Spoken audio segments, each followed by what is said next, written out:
নমস্কার, আমার YouTube channel আওয়াজ স্টাডি জোনে সকলকে স্বাগত। আজ বেশ কিছু প্রশ্ন উত্তর আলোচনা করব যেগুলো আইসিডিএস কর্মী ও সহায়িকা পদের পরীক্ষার জন্য খুবই গুরুত্বপূর্ণ। তাছাড়াও পশ্চিমবঙ্গ গ্রাম পঞ্চায়েত এবং পশ্চিমবঙ্গের অন্যান্য পরীক্ষার জন্য কিন্তু গুরুত্বপূর্ণ প্রশ্ন উত্তর হতে চলেছে আজকের এই টপিক থেকে। তো আজকের এই টপিকটা কি দেখে নাও। আজকের এই টপিকটা হচ্ছে পরিবেশবিদ্যা।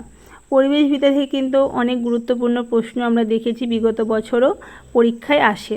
তো আজকে আমরা এই পরিবেশবিদ্যা সম্পর্কে এবং এই পরিবেশবিদ্যার থেকে যেই গুরুত্বপূর্ণ প্রশ্নগুলো হয়ে থাকে সেগুলো নিয়ে আমরা কিন্তু আজকে আলোচনা করব। তো চলো সরাসরি চলে যাওয়া যাক প্রশ্ন উত্তরে। প্রথমেই দেখো রয়েছে, কাকে পরিবেশের ফুসফুস বলে? পরিবেশবিদ্যার কিন্তু একটা গুরুত্বপূর্ণ একটা প্রশ্ন যে কাকে পরিবেশের ফুসফুস বলে। অরণ্যকে পরিবেশের ফুসফুস বলা হয়। পরের প্রশ্ন দেখো রয়েছে, পৃথিবীর কত অংশ বন দ্বারা আবৃত? পৃথিবীর কত অংশ বন দ্বারা আবৃত? 1/3 অংশ কিন্তু পৃথিবীর বন দ্বারা আবৃত। কাকে প্রকৃতির বৃক্ষ বলা হয়? প্রকৃতির বৃক্ষ কাকে বলা হয়? এই প্রশ্নটাও কিন্তু বিগত বছর আমরা দেখেছি অনেক পরীক্ষায় এসে থাকে। জলাভূমিকে কিন্তু প্রকৃতির বৃক্ষ বলা হয়। পৃথিবীতে প্রথম প্রাণের সন্ধান পাওয়া যায় কোথায়? জলে প্রথম কিন্তু প্রাণের সন্ধান পাওয়া যায়। ভারতের স্থলভাগের কত অংশ বন দ্বারা আবৃত আছে? ভারতের স্থলভাগের প্রায় 21% কিন্তু বন দ্বারা আবৃত রয়েছে। পৃথিবীতে প্রাপ্ত জলের মধ্যে লবণাক্ত জলের পরিমাণ কত? 97% কিন্তু লবণাক্ত জলের পরিমাণ। পৃথিবীতে প্রাপ্ত জলের মধ্যে মিষ্টি জলের পরিমাণ কত? মাত্র 3% রয়েছে মিষ্টি জল, আর বাকি যে যতগুলো রয়েছে মানে 97% রয়েছে লবণাক্ত জল, আর 3% বা 3% রয়েছে মিষ্টি জল। তারপরে প্রশ্ন রয়েছে, সম্মিলিত জাতিপুঞ্জ কোন বছরকে আন্তর্জাতিক নববর্ষ বলে ঘোষণা করেছিল? 2011 সালকে। ম্যানগ্রোভ অরণ্য ভারতের কোথায় দেখতে পাওয়া যায়? সুন্দরবন। এটা কিন্তু পশ্চিমবঙ্গে অবস্থিত। সুন্দরবনকে বলা হয় ম্যানগ্রোভ অরণ্য। সুন্দরী, গরান, গেওয়া এইগুলো কি জাতীয় উদ্ভিদ? এগুলো কিন্তু ম্যানগ্রোভ জাতীয় উদ্ভিদ। সুন্দরী, গরান, গেওয়া এইগুলি সব ম্যানগ্রোভ জাতীয় উদ্ভিদ। শ্বাসমূল ও ঠেসমূল দেখা যায় কোন জাতীয় উদ্ভিদে? শ্বাসমূল এবং ঠেসমূল দেখা যায় ম্যানগ্রোভ জাতীয় উদ্ভিদ। এগুলো যেহেতু লবণাক্ত জায়গার উদ্ভিদ সেই জন্য এখানে শ্বাসমূল এবং ঠেসমূল দেখা যায়। সুন্দরবনে গেলে আমরা কিন্তু এই শ্বাসমূল ও ঠেসমূল যুক্ত উদ্ভিদগুলো দেখতে পাই। তারপরে রয়েছে, বাস্তুতন্ত্রের বৃহত্তম একককে কি বলে? বায়োস্ফিয়ার বলা হয়। দুটি বাস্তুতন্ত্র মিলনস্থলকে কি বলা হয়? ইকোটোন। প্রাথমিক খাদক কাকে বলা হয়? প্রাথমিক খাদক কাকে বলা হয়? যেসব প্রাণী উদ্ভিদ ও উদ্ভিদজাত বস্তুকে খাদ্য হিসাবে গ্রহণ করে তাদের প্রাথমিক খাদক বলা হয়, যেমন ঘাসফড়িং, ছাগল, হরিণ ইত্যাদি। তাহলে হচ্ছে গৌণ খাদক কাকে বলা হয়? কাদের বলা হয়? যেসব প্রাণী তৃণভোজী প্রাণীদের খাদ্য হিসেবে গ্রহণ করে। যে সমস্ত প্রাণী তৃণভোজী প্রাণীদের খাদ্য হিসেবে গ্রহণ করে তাদের কিন্তু বলা হয় গৌণ খাদক, যেমন ব্যাঙ, শেয়াল, বাঘ, সিংহ ইত্যাদি। সর্বোচ্চ খাদক কাদের বলা হয়? বাস্তুতন্ত্রে যেসব প্রাণী গৌণ খাদকদের খাদ্য হিসেবে গ্রহণ করে তাদের সর্বোচ্চ খাদক বলা হয়, যেমন সাপ, ময়ূর, বাঘ ইত্যাদি। তারপর দেখো রয়েছে, প্ল্যাঙ্কটন কী ধরনের জীব? এগুলো কিন্তু জলজ এক প্রকার জীব। কোন জীবেরা জলের ওপরের দিকটায় বসবাস করে? দেখো লেখা আছে, ফাইটোপ্ল্যাঙ্কটন নামক এককোষী আণুবীক্ষণিক জীবেরা কিন্তু জলের ওপরের দিকটায় বসবাস করে। বাতাসে ভাসমান সূক্ষ্ম ধূলি কণাগুলি কি নামে পরিচিত? এগুলো কিন্তু SPM বা সাসপেন্ডেড পার্টিকুলেট ম্যাটার নামে পরিচিত। দেখো, বাতাসের SPM মাপতে ব্যবহার করা হয়। কি ব্যবহার করা হয় SPM মাপার জন্য? লেখা রয়েছে, হাই ভলিউম স্যাম্পলার ব্যবহার করা হয় SPM মাপার ক্ষেত্রে। ফুলের রেণুর কারণে কি রোগ হয়? অ্যালার্জি বা হাঁপানি রোগ হতে পারে ফুলের রেণুর কারণে। কোন এককোষী অণুবীক্ষণিক জীবেরা সূর্যের আলোর সাহায্যে খাবার তৈরি করে? ফাইটোপ্ল্যাঙ্কটন। বায়ুমণ্ডলের প্রধান গ্রিনহাউস গ্যাসের নাম কি? বায়ুমণ্ডলের প্রধান গ্রিনহাউস গ্যাসের নাম হচ্ছে কার্বন ডাই অক্সাইড, এটার সংক্ষিপ্ত হচ্ছে CO2। বায়ুমণ্ডলের উষ্ণতম স্তর কোনটি? থার্মোস্ফিয়ার। ফ্লোরাইড দূষণের ফলে কোন রোগ হয়? ফ্লোরাইড দূষণের ফলে কিন্তু ফ্লোরোসিস রোগ হয়।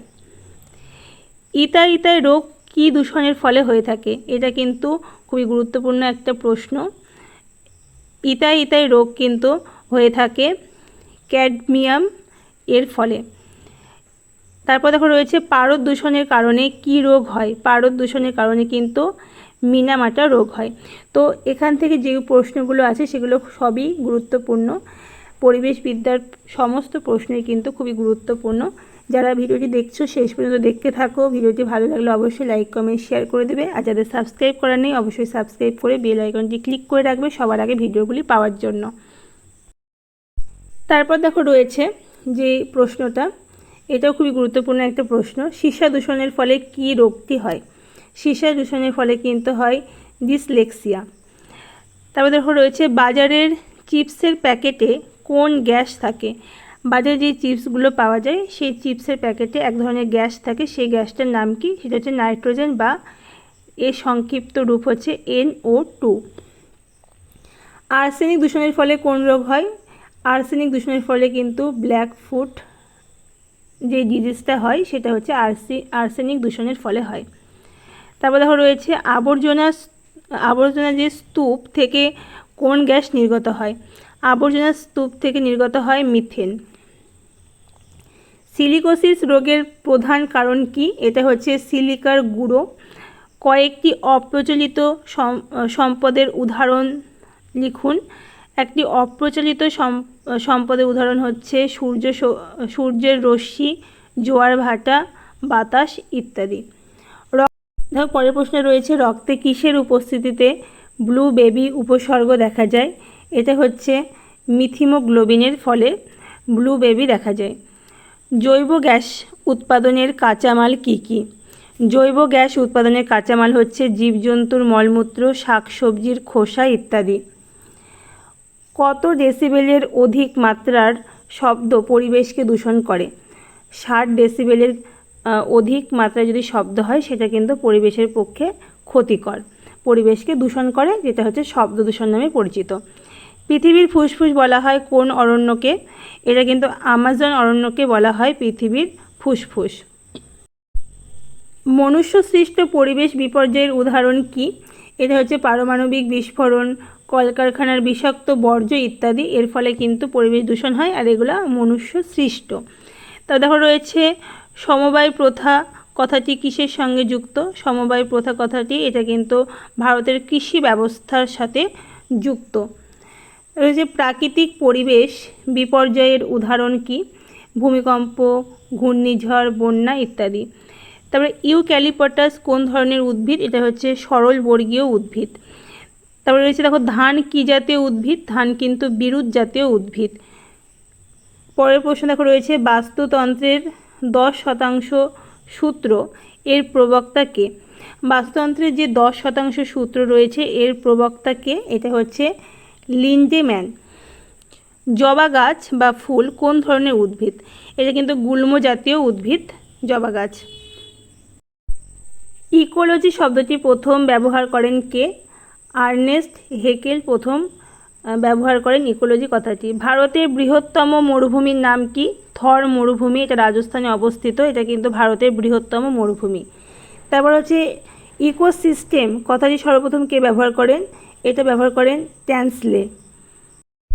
লেজ বিশিষ্ট গিরগিটি কোন মরুভূমিতে দেখা যায়? ভারতের থর মরুভূমিতে কিন্তু লেজ বিশিষ্ট গিরগিটি দেখা যায়। বায়ুমণ্ডলে অক্সিজেনের প্রধান উৎস কি? সবুজ উদ্ভিদের দ্বারা হচ্ছে সালোক সংশ্লেষ। সবুজ উদ্ভিদের দ্বারা করা সালোক সংশ্লেষ কিন্তু বায়ুমণ্ডলে অক্সিজেনের প্রধান উৎস। বিশ্ব পরিবেশ দিবস কবে পালন করা হয়? 5ই জুন বিশ্ব পরিবেশ দিবস পালন করা হয়, একটি গুরুত্বপূর্ণ প্রশ্ন। তারপর দেখো লেখা আছে অম্ল বৃষ্টির জন্য কোন গ্যাসগুলি দায়ী? অম্লবৃষ্টির জন্য sulphur die oxide, nitrogen oxide কিন্তু দায়ী। বিশ্ব স্বাস্থ্য দিবস কবে পালন করা হয়? বিশ্ব স্বাস্থ্য দিবস পালন করা হয় 7ই এপ্রিল। এটাও কিন্তু খুবই গুরুত্বপূর্ণ প্রশ্ন, এগুলো অবশ্যই খাতায় নোট ডাউন করবে। বিশেষ করে কোন দিন কি পালন হয় এগুলো কিন্তু খুবই গুরুত্বপূর্ণ। তো বিশ্ব স্বাস্থ্য দিবস কবে পালন করা হয়? 7ই এপ্রিল। তারপর দেখো রয়েছে বায়ুমণ্ডলে কোন গ্যাসের পরিমাণ সবচেয়ে বেশি? নাইট্রোজেন। নাইট্রোজেন কিন্তু বায়ুমণ্ডলে সবচেয়ে বেশি থাকে, এটা কিন্তু 78% থাকে বায়ুমণ্ডলে।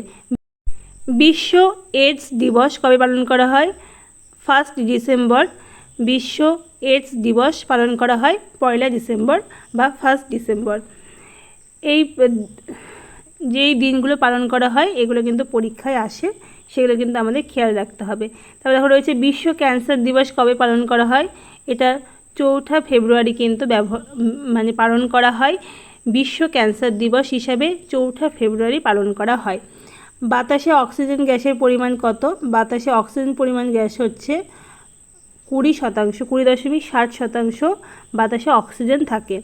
বাতাসে কার্বন ডাই অক্সাইডের পরিমাণ কত? বাতাসে কার্বন ডাই অক্সাইডের পরিমাণ থাকে 0.003% কার্বন ডাই অক্সাইড থাকে। তো এখানে আমরা যেটা পেলাম, দেখো বাতাসে যে বায়ুমণ্ডলটা রয়েছে সেখানে যে গ্যাসের পরিমাণ কত সেটা কিন্তু আমরা দেখলাম। তো প্রথমে যদি আমরা দেখি বায়ুমণ্ডলে গ্যাসের পরিমাণ সবচেয়ে বেশি কোনটা থাকে? নাইট্রোজেন। অক্সিজেনের পরিমাণ কত থাকে? 20.60%। আর কার্বন ডাই অক্সাইডের পরিমাণ থাকে 0.003%। আর এদিকে আমরা দেখে নিলাম যে কবে কোন দিনটা পালন করা হয়। 5ই জুন পালন করা হয় বিশ্ব পরিবেশ দিবস। 7ই এপ্রিল পালন করা হয় বিশ্ব স্বাস্থ্য দিবস। 1 ডিসেম্বর বা 1 ডিসেম্বর পালন করা হয় বিশ্ব এইডস দিবস। আর 4 ফেব্রুয়ারি পালন করা হয় বিশ্ব ক্যান্সার দিবস। তারপর দেখো রয়েছে এদিকে একটা প্রশ্ন রয়েছে যে বায়ুমণ্ডলের কোন স্তরে ওজোন স্তর দেখতে পাওয়া যায়? বায়ুমণ্ডলের কোন স্তরে ওজোন স্তর দেখতে পাওয়া যায়? এটা হচ্ছে স্ট্র্যাটোস্ফিয়ার। কোন স্তরকে পৃথিবীর রক্ষা কবচ বলা হয়? পৃথিবীর রক্ষা কবচ বলা হয় ওজোন স্তরকে। ওজোন স্তর অতি বেগুনি রশ্মি থেকে কিন্তু আমাদের রক্ষা করে, তাই পৃথিবীর রক্ষা কবচ বলা হয় ওজোন স্তরকে। দেখো এদিকে আরেকটা প্রশ্ন রয়েছে, কাঠ দহনের ফলে কোন গ্যাস উৎপন্ন হয়? কাঠ দহনের ফলে কার্বন মনোঅক্সাইড গ্যাস কিন্তু নির্গত হয় কাঠ দহনের ফলে। তো এগুলো খুবই গুরুত্বপূর্ণ প্রশ্ন, অবশ্যই খাতায় লিখে রাখবে। আরও কয়েকটি গুরুত্বপূর্ণ প্রশ্ন রয়েছে। দেখো প্রথমে আছে ওজোন স্তর সূর্য থেকে আসা কোন ক্ষতিকর রশ্মি শোষণ করে? অতি বেগুনি রশ্মি কিন্তু শোষণ করে ওজোন স্তর। অতি বেগুনি রশ্মি মানুষের কী ধরনের ক্ষতি করে? মানবদেহের ত্বকের ক্যান্সার সৃষ্টি করে কিন্তু এই অতি বেগুনি রশ্মি। ওজোন স্তরের সর্বাধিক ক্ষতি করে কোনটি? ওজোন স্তরের সর্বাধিক ক্ষতি করে ক্লোরোফ্লোরোকার্বন বা এর সাংকেতিক রূপ হচ্ছে CFC গ্যাস আমাদের ওজোন স্তরের সর্বাধিক ক্ষতি করে। ওজোন গ্যাসের ঘনত্ব মাপা হয় কোন এককের দ্বারা? ডবসন এককের দ্বারা কিন্তু ওজোন গ্যাসের ঘনত্ব মাপা হয়।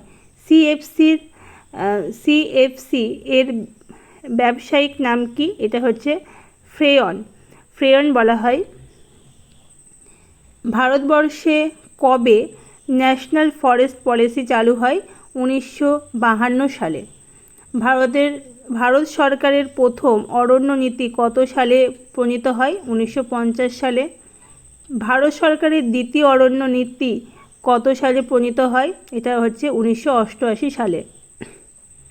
কবে ভারতীয় বন্যপ্রাণী সংরক্ষণ আইন প্রণীত হয়? 1972 সালে। কবে ভারতের বন্য সংরক্ষণ আইন চালু হয়? 1980 সালে। কবে ভারতের ব্যাঘ্র প্রকল্প চালু হয়? 1973 সালে। এটা কিন্তু গুরুত্বপূর্ণ একটা প্রশ্ন, অনেক পরীক্ষায় এই প্রশ্নটা এসে থাকে।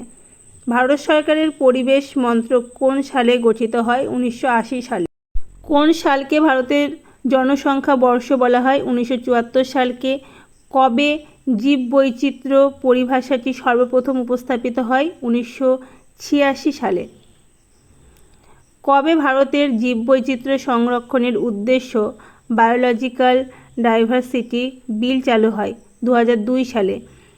পশ্চিমবঙ্গ বৃক্ষ আইন কত সালে পাশ হয়? 2006 সালে। তারপর রয়েছে পশ্চিমবঙ্গ অরণ্য আইন কত সালে পাশ হয়? 1982 সালে। ভারতের জাতীয় জনসংখ্যা নীতি কত সালে প্রণয়ন হয়? 2000 সালে। দ্য গঙ্গা অ্যাক্ট প্ল্যান কত সালে গৃহীত হয়? 1985 সালে। Convention of the biological diversity বা বসুন্ধরা সম্মেলন কত খ্রিস্টাব্দে সংগঠিত হয়? বসুন্ধরা সম্মেলন সংগঠিত হয় 1992 সালে রিও ডি জেনিরো শহরে। কবে রেড ডাটা বুক প্রথম প্রকাশিত হয়? 1964 সালে রেড ডাটা বুক প্রথম প্রকাশিত হয়। করোনা বা কোভিড-19 রোগের সংক্রমণ প্রথম কোথায় লক্ষ্য করা যায়? এটা 2019 সালের ডিসেম্বরে চীনের হুবেই প্রদেশের ওহান শহরে কিন্তু প্রথম লক্ষ্য করা যায়। করোনা সংক্রমণ প্রতিরোধে ভারত কোন টিকাগুলি তৈরি করেছিলেন? কোভিশিল্ড আর কোভ্যাক্সিন। ভারতের পাবলিক লিয়াবিলিটি ইন্স্যুরেন্স অ্যাক্ট কবে বলবৎ হয়? 1991 সালে। কোন সালে প্রথম ধরিত্রী দিবস বা বসুন্ধরা দিবস উদযাপিত হয়? 1970 সালে। বায়ু দূষণ প্রতিরোধ ও নিয়ন্ত্রণ আইন কত সালে প্রণয়ন হয়? 1981 সালে। জলদূষণ প্রতিরোধ ও নিয়ন্ত্রণ আইন কত সালে প্রণয়ন হয়? এটা কিন্তু 1974 সালে। পরিবেশ সুরক্ষা আইন কত সালে পাশ হয়? 1986 সালে। ভোপাল গ্যাস দুর্ঘটনার জন্য কোন গ্যাস দায়ী ছিল? MIC বা মিথাইল আইসোসায়ানেট। মিনামাটা বিপর্যয় প্রথম কোথায় দেখা গিয়েছিল? জাপানে 1956 সালে। তারপর প্রশ্ন দেখো রয়েছে চেরনোবিল পারমাণবিক বিপর্যয় কোথায় ঘটেছিল? রাশিয়ায় 1986 সালে। বিশ্ব আন্দোলন কত সালে হয়েছিল? 1730 সালে। এই আন্দোলনের নেতৃত্ব দিয়েছিলেন অমতা দেবী। চিপকো আন্দোলন কত সালে হয়েছিল? 1973 সালে। এই আন্দোলনের নেতৃত্ব দিয়েছিলেন সুন্দরলাল বহুগুণা, চণ্ডী প্রসাদ ভট্ট, গৌরী দেবী প্রভৃতি ব্যক্তিরা। তারপর রয়েছে সাইলেন্ট ভ্যালি আন্দোলন কত সালে কোথায় হয়েছিল? 1978 সালে কেরালার পালাক্কড়ে এই আন্দোলন হয়েছিল। আপ্পিকো আন্দোলন কবে হয়েছিল? 1983 সালে এই আন্দোলন হয়েছিল। নেতৃত্ব দিয়েছিলেন পাণ্ডুরঙ্গ হেগড়ে। নর্মদা বাঁচাও আন্দোলন কত সালে হয়েছিল? 1985 সালে। এই আন্দোলনের কয়েকজন নেতা হলেন মেধা পাটেকর, বাবা আমতে, অরুন্ধতী রায় প্রভৃতি। আজকের ভিডিওর শেষ প্রশ্ন এবং খুবই গুরুত্বপূর্ণ একটা প্রশ্ন, যেটা সমস্ত পরীক্ষা এসে থাকে। WHO এর পূর্ণরূপ কী? এর পূর্ণরূপ হচ্ছে ওয়ার্ল্ড হেলথ অর্গানাইজেশন, বিশ্ব স্বাস্থ্য দিবস। তো আজ ছিল পরিবেশবিদ্যা থেকে এই গুরুত্বপূর্ণ কয়েকটি প্রশ্ন উত্তর, যেগুলো আমাদের ওয়েস্ট বেঙ্গলের সমস্ত পরীক্ষায় এসে থাকে। যারা এই ভিডিওটি শেষ পর্যন্ত দেখলে সকলকে অসংখ্য ধন্যবাদ। যারা এখনও সাবস্ক্রাইব করনি অবশ্যই সাবস্ক্রাইব করে বেল আইকনটি ক্লিক করে দেবে এরকম ইম্পর্টেন্ট প্রশ্ন উত্তরের ভিডিও সবার আগে পাওয়ার জন্য। তো আজকের ভিডিওটি এই পর্যন্তই। ভালো লাগলে অবশ্যই লাইক, কমেন্ট এবং বন্ধুদের সাথে শেয়ার করে দেবে।